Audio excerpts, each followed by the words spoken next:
ఉగాది పంచాంగం దగ్గరికి వద్దాం. ఉగాది పంచాంగం అంటే ఈ మధ్య కాలంలో బాగా పెరిగింది. రాశి ఫలాలు చూసుకోవడం, ఆదాయం ఇంత అంటే అంతకుముందు గతంలో గూడా ఉండేది గానీ, ఇప్పుడు ఇంకెక్కువ. అంటే చెప్పడం గాని, ఆదాయం ఇంత, ఖర్చు ఇవన్నీ చెప్తూ అంటే ఇప్పుడు ఏ ఏ రాశి వారికి ఏదుంటే అది జరిగిపోతుంది. మీ పట్టిందల్లా బంగారం, ఆకస్మిక ధనలాభం, తిరుగుండదు.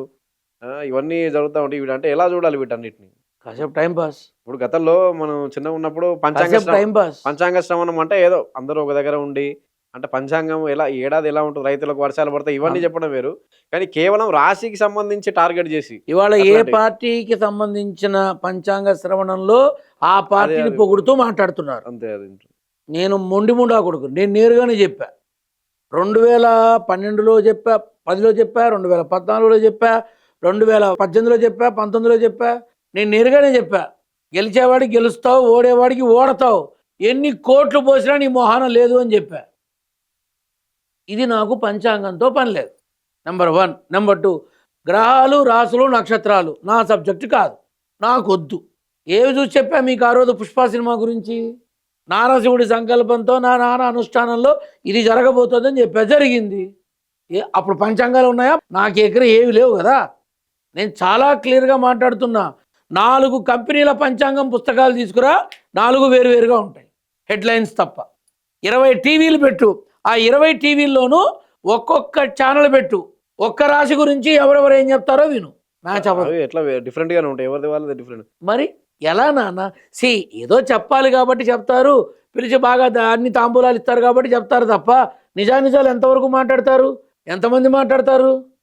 ఈ పంచాంగ శ్రవణం అనేది ఒక చక్కని కార్యక్రమం, అంతవరకే. అది జీవితాన్ని నిర్దేశించదు, అస్సలు నిర్దేశించదు. మనిషికి సంబంధించినటువంటి విధి విధానాల్ని రాసులు, గ్రహాలు చెప్తాయట, అది నాకు అనవసరం, నాకు అప్రస్తుతం. నేను వాటిని కామెంట్ చెయ్యను, ఏ రకమైన విధానంలోనూ విమర్శించను. నేను మాత్రం చెప్పేది ఒక్కటే, కడుపు నిండా తింటేనే కానీ కక్కుస్ కూడా రాదే, కష్టపడకుండా ఏమొచ్చి చస్తాయ్యా. సీఎం చంద్రబాబు నాయుడు గారు అబ్బాయి లోకేష్ బాబు గారు అన్నారు. మరి వాళ్ళ పాదయాత్ర చేస్తేనేగా పేరు సంపాదించుకున్నాడు, అవునా? నేను సీఎం కొడుకుని, నాకు ప్రాబ్లం ఏం లేదని కూర్చున్నాడా? చెప్పు. 10 ఏళ్ళు పోరాటం చేసి కళ్యాణ్ బాబు డిప్యూటీ సీఎం అయ్యాడు. మా అన్న చిరంజీవి నాకేంటని కూర్చోలా. కష్టపడకుండా ఏదీ రాదు, ఖచ్చితంగా చెప్తున్నా.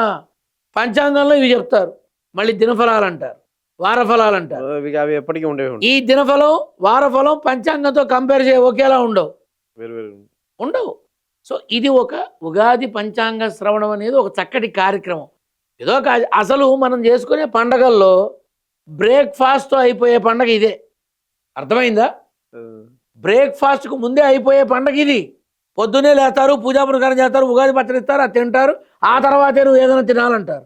అది తిన్నాక టిఫిన్ పెడతారు, ఇక అంతే, ఎవడు గోలవాడు. వయసు అయిన వాళ్ళు టీవీ దగ్గర కూర్చొని పంచాంగ శ్రవణం వింటాడు. మళ్ళీ ఉగాది గురించి ఎవడన్నా మాట్లాడతాడా? సంవత్సరంలో ఉన్న ప్రతి పండగ చూడు, ఉగాదికి అస్సలు ప్రాముఖ్యత ఉండదు, ఉగాది పచ్చడి వరకే. అది బ్రేక్ఫాస్ట్ బిఫోరే. రోజంతా తింటారా? రోజంతా వింటారా? ఏముండదు.